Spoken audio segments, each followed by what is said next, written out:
G9 టీవీకు స్వాగతం. నా పేరు దివ్య. ప్రపంచ ఆదివాసీ దినోత్సవాన్ని మా గిరిజన భవనంలో నిర్వహించడం మాకు చాలా సంతోషం. దానికి కలెక్టర్ గారికి ప్రత్యేక ధన్యవాదాలు తెలియజేసుకుంటున్నాను. మరి ఈనాటి ఏర్పాటు చేసిన కార్యక్రమానికి ముఖ్య అతిథులుగా విచ్చేసిన జిల్లా కలెక్టర్ గారికి స్వాగతం పలుకుతూ జ్యోతి ప్రజ్వలన చేసి కార్యక్రమాన్ని ప్రారంభించడం జరిగింది. ఈ సందర్భంగా ఎస్టీ సెల్ రాష్ట్ర అధికార ప్రతినిధి సాకి వీరాంజనేయులు మాట్లాడుతూ గిరిజనులు అభివృద్ధికి నోచుకొని ప్రాంతాల్లో విద్యా, వైద్యం, రోడ్లు, మంచినీటి సదుపాయాలు ఏర్పాటు చేయాలని, అదేవిధంగా 2011 జనాభా లెక్కల ప్రకారం 6% ఉన్న రిజర్వేషన్ను ప్రస్తుతం జనాభా లెక్కల ప్రకారం పరిగణలోకి తీసుకుని రిజర్వేషన్ శాతం పెంచాలని, గురుకులంలో చదువుతున్న గిరిజన విద్యార్థులకు అదనంగా సీట్ల సంఖ్య పెంచి హాస్టల్లో మౌలిక సదుపాయాలు పెంచాలని, గత ప్రభుత్వం రద్దు చేసిన 18 గిరిజన పథకాలను తిరిగి యథావిధిగా కొనసాగించాలని, గిరిజన సమస్యలను పరిష్కరించే దిశగా గ్రీవెన్స్ ఏర్పాటు చేయాలని, ముఖ్యంగా ఎరికల జాతి ఆణిముత్యం ఏకలవ్యుని జయంతిని అధికారికంగా నిర్వహించాలని అధికారులను కోరటం జరిగింది. పైన తెలిపిన సమస్యలను కలెక్టర్ గారు ప్రభుత్వం దృష్టికి తీసుకెళ్లి పరిష్కరించే దిశగా కృషి చేస్తామని తెలియజేయడం జరిగింది. ఈ కార్యక్రమంలో గిరిజన సంఘాల నాయకులు సాకే చిరంజీవి, ఉమామహేశ్వరి, పోలా మహేష్, గుజ్జుల లక్ష్మణ్, సాకే గాయత్రి, కేశవ నాయక్, మహేష్ నాయక్, శివశంకర్ నాయక్, మల్లికార్జున్ నాయక్, రవీంద్ర నాయక్, పోలవీర, గంగాధర్, మారుతి, వెంకటేష్, కేశవ తదితరులు గిరిజన కులస్తులు, విద్యార్థులు పెద్ద ఎత్తున పాల్గొన్నారు. ఆదివాసుల ఆరాధ్య దేవం అడవి బిడ్డల పాలిట వీరుడు.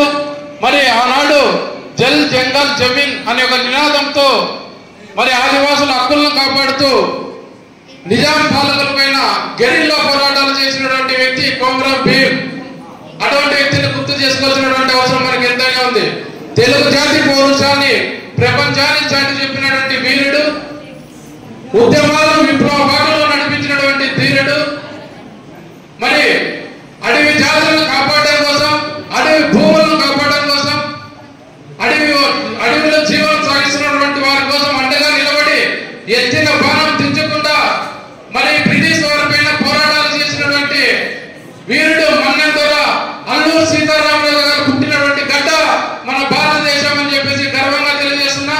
మరి అదేవిధంగా బంజారాల కోసం పోరాటాలు చేసి, నిజాం పాలకుల పైన పోరాటాలు చేసి మరి సనాతన ధర్మం వైపు బంజారాలను నడిపించినటువంటి నాయకుడు శ్రీ సద్గురు సేవాలాల్ గారు అని చెప్పేసి కూడా ఈ సందర్భంగా గర్వంగా తెలియజేస్తున్నా. అదేవిధంగా ముండా జాతి కోసం ఆనాడు ఆంగ్లేయుల నుంచి విముక్తి కలగాలని చెప్పేసి ఆదివాసుల కోసం పోరాటం చేసినటువంటి వ్యక్తి భగవాన్ బిర్సా ముండా గారు. ఆయన గురించి చాలా మందికి తెలుసు. ఆయన కూడా ఎన్నో త్యాగాలు చేసి అసూలు పడ్డారు. ఇంతమంది మనకి పోరాటాలు చేసి ఆదివాసీ హక్కుల కోసం ఎన్నో పోరాటాలు చేసినట్టు వీరులు అని చెప్పేసి ఒకసారి వారిని గుర్తు చేసుకోవడం జరిగింది. అదేవిధంగా సుతంత్రం అనంతరం 1947లో డాక్టర్ బిఆర్ అంబేద్కర్ గారు మనకి వెనుకబడిన కులాల వారికి, దళిత గిరిజన కులాల వారికి మరి చదువులో ముందుకు రాణించాలి, అక్షరాస్యతలో ముందుకు రాణించాలి, వాళ్ళకి రిజర్వేషన్ ఫలాలు అందాలని చెప్పేసి ఒక సంకల్పంతో రాజ్యాంగాన్ని నిర్మించడం జరిగింది. మరి ఇన్ని జరిగేటప్పటికి కూడా మరి 1981లో జరిగినటువంటి దారుణమైన ఘటన ఇంద్రవెల్లిలో జల్ జంగల్ జమీన్ నినాదంతో సమావేశాలు ఏర్పాటు చేస్తే అక్కడ పోలీసులు లాఠీ చార్జ్ చేసి మరి పోలీసుల తూటాలకు ఎంతో మంది